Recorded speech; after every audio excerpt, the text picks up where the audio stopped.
I love a new year with a good old-fashioned news story about a row. I love a row. I mean, journalistically, you can't not love a row.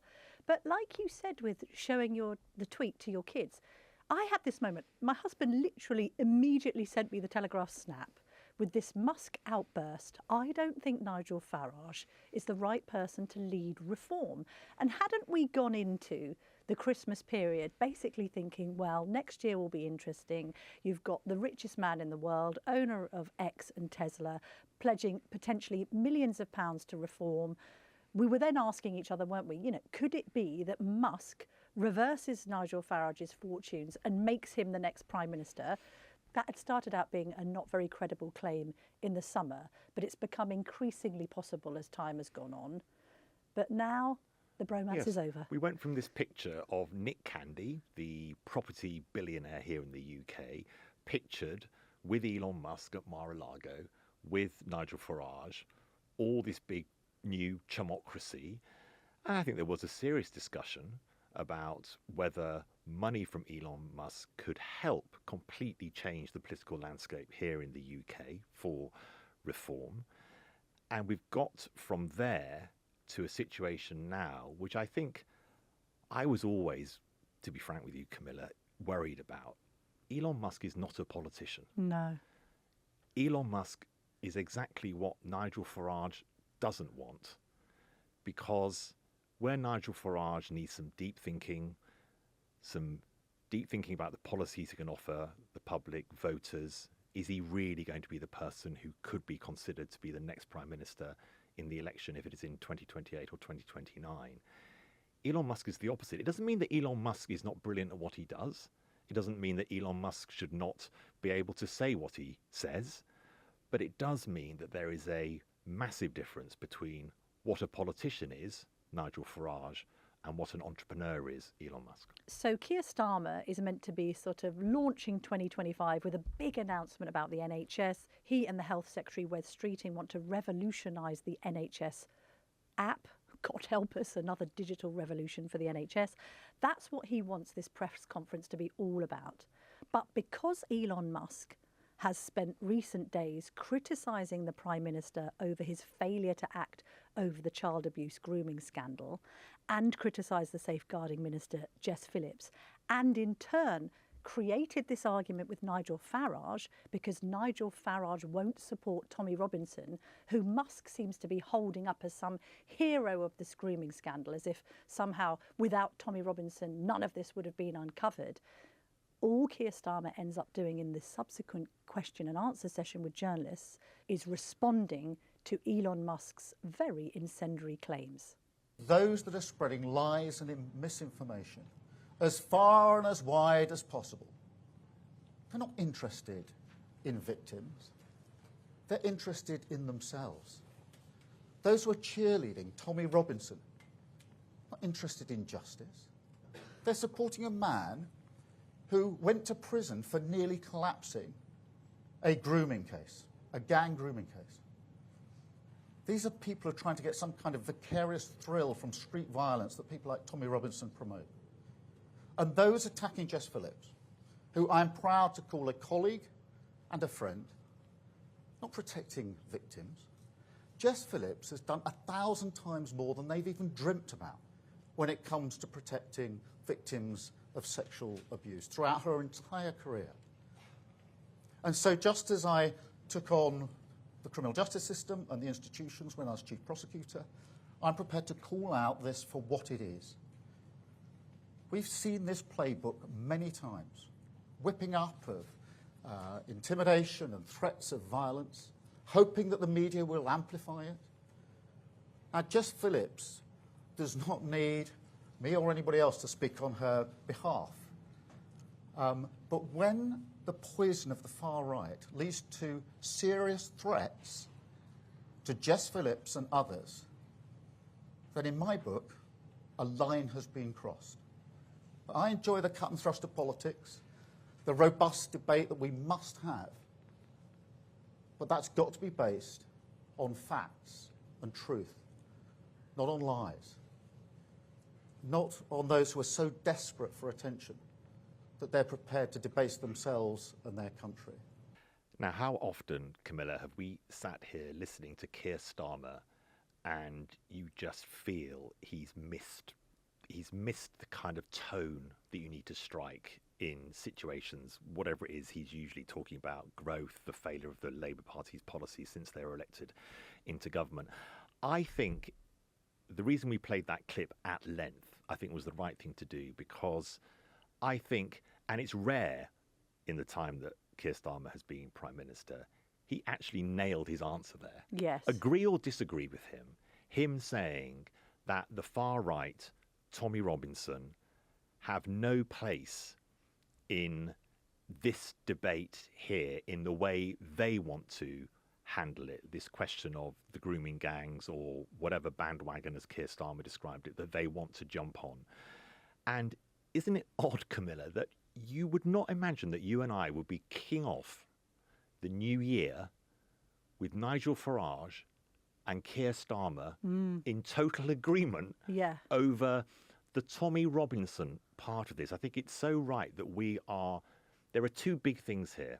Firstly, should there be a role for convicted far-right agitators in UK politics? Should we be taking people like that seriously, which Elon Musk is demanding, and which is why he said, because Nigel Farage doesn't want to do that, he's not fit to lead the Reform Party. Yeah. Should we be agreeing with Elon Musk on this issue specifically, or should we be agreeing with Nigel Farage and Keir Starmer on this issue, not on the public inquiry into grooming gangs, on this issue, Keir Starmer and Nigel Farage are together? There is something in British politics which I love, that you can push the argument so far, but there is something in our system that even the leader of Reform and the leader of the Labour government can agree that there are certain places that most people in this country don't want to go. What's happened here, and Elon Musk has fallen into this trap, and he's not the only foreigner to do this, because Jordan Peterson, unfortunately, found himself last year drinking the Tommy Robinson Kool-Aid and getting a bad case of indigestion afterwards, right?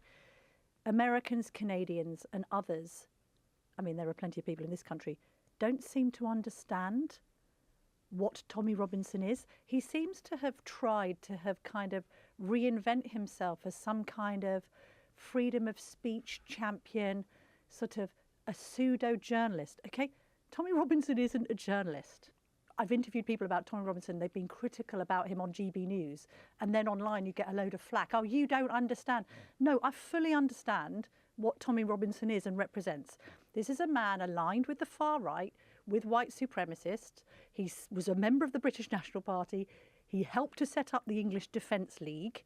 He has got multiple convictions under his name, both for assaulting a police officer, for fraudulently trying to obtain a mortgage, for being in contempt of court.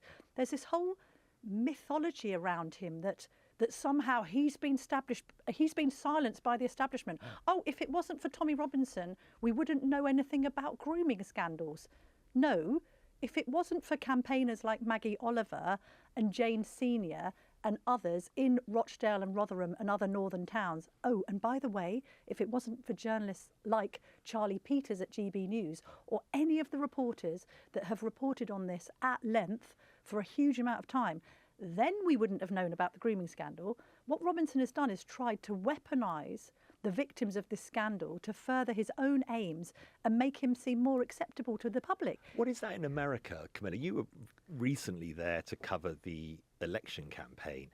There is this odd romanticisation of extremists. Yes, I think which I've never been that clear. It sort of travels across to America and it becomes wrapped up with a lack of understanding of actually what has happened. They don't really seem to understand, as Nigel Farage has actually said today, they don't understand who Tommy Robinson actually is. And on this matter, Farage has been consistent. The reason that UKIP blew up and Farage left UKIP and started the Brexit Party in 2019 was because he fell out with the UKIP leader, Gerard Batten, over Batten wanting to hire Tommy Robinson as an advisor Yes. on grooming gangs. And Farage has been clear-minded enough to always know his battle is to get what might be described as on the right, centrist Tories to vote for him. Yes.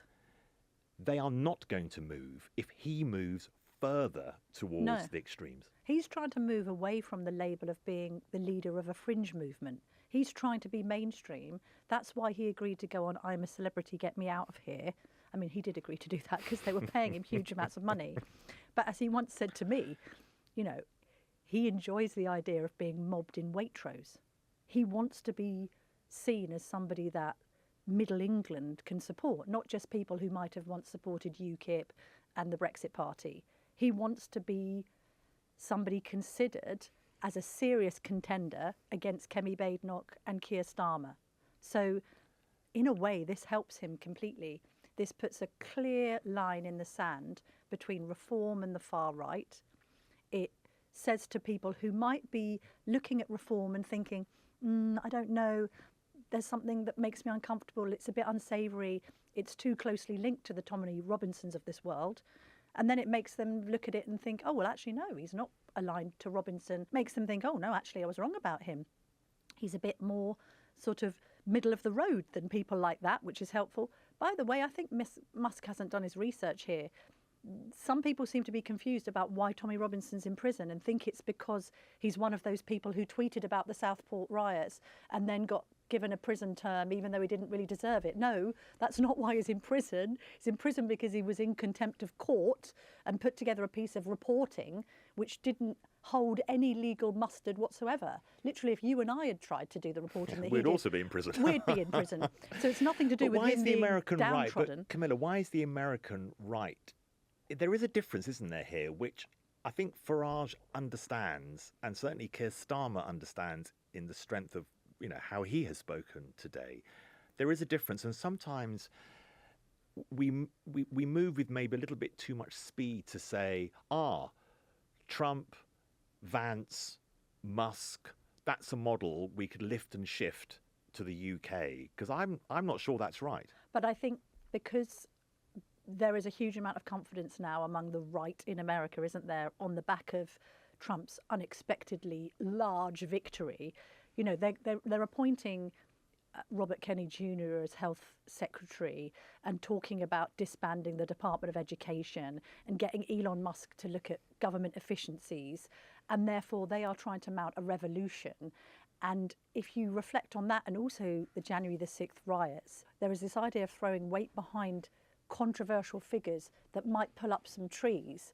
There's a legitimate argument for saying the liberal status quo has failed the public, we haven't got enough economic growth, none of these systems are working. It's the same argument that Liz Truss mounted in this country, and therefore we need to tear up the rule book and start something different. You know, Tommy Robinson isn't somebody in the kind of you can't say anything anymore category. He's not somebody who has like been penalised for not minding his politically correct P's and Q's. He's been penalised because he's a criminal. And so you probably, I mean, I had this conversation, I don't mind telling you, I had this conversation with Dr. Peterson at the Spectator Party after the last general election. He was standing there with his wife. I'd previously interviewed him on GB News. And I said to him and his wife, you know, I go, what are you doing in the UK? Oh, we're going to interview Tommy Robinson. I said, why? That's not a very good idea. Oh, well, we believe in freedom of speech and everyone should have their say. And I said, well, yeah, but you do know who Tommy Robinson is, right? Like, and they didn't seem to understand what I was trying to say to them. I said, oh, I think that could be reputationally quite difficult for you, which then probably makes me look like some kind of establishment stooge that wants to keep Tommy Robinson down. Camilla, let me reassure you, you'll never look like an establishment stooge. But he didn't get it, and his wife didn't get it, by the way. They didn't understand. They didn't take my advice. They went and did it anyway. And I wonder whether there's been a dialogue between Peterson and Musk about Tommy Robinson and a shared lack of understanding, because we know Musk and Peterson are quite close, A, because Peterson has interviewed Musk, and B, because Musk is totally aligned with Peterson when it comes to trying to bring down Justin Trudeau, who incidentally is trending. Canadian Prime Minister, yep. He's trending on X today because of rumours that he is about to be deposed. Well, there's going to be lots more coverage on the Telegraph website today of all these issues, and particularly the latest from reform and possible funding. What do you think it means for the funding offer? You said at the top of the podcast that your sense was there's not going to be any funding deal anytime soon. Do you mean not at all? Well, Farage isn't stupid, so if Musk is going to offer money to reform with no conditions attached, I would imagine, as a former city boy, he cuts a deal. If Musk is going to say to him that the condition attached to this donation is that you bring Tommy Robinson into the fray, then Farage is obviously going to turn around and say no. The other kind of line coming out of the reform camp is, do we actually need Musk's money? Oh, well, do you or not? Well, we've got quite a lot of money coming in, thank you very much. Which I think is true. I think Nick Candy will be able to do that, and also it will keep momentum. And I think this is going to play much more to the advantage of Farage than to his disadvantage. I've always been completely unconvinced by the argument that Farage was putting forward before this weekend's amazing events, that somehow Elon Musk also appealed to young people. The negative sense amongst young people disproportionately is against Elon Musk, not pro him. They are interested in him. It doesn't mean they're positive about him or about the fact that he should be involved in UK politics. No one has voted for Elon Musk. Why don't we go into a few of what you've been saying today, because a lot of what we've been talking about is reflected in the comments you've been making. Let's go to Pat Kent, who said, all of those disparaging Farage should see that he is sticking up for common sense. Although Tommy Robinson does represent a strand of opinion, his criminal record makes an association with reform highly toxic. Just what you've been saying, Camilla. Pat Kent goes on, Farage is doing what any sensible leader would do, which is to distance himself from this man. Farage cannot control what Musk is saying, and in this situation he is far better off sticking to his guns. Although Musk has lots of money, he is also a loose cannon, to say the least. Peter Holmes agrees. He said, Elon Musk falls out with Nigel Farage because Farage has stuck to his principles and doesn't want Tommy Robinson anywhere near reform. I would go for Farage's principles over Musk's money every time. Obviously, there are different views. Nicholas Mills says, despite Elon's flaws, which individual would you trust the most, him or Starmer? A man that creates jobs or a man that destroys them? Hopefully, it's an easy question.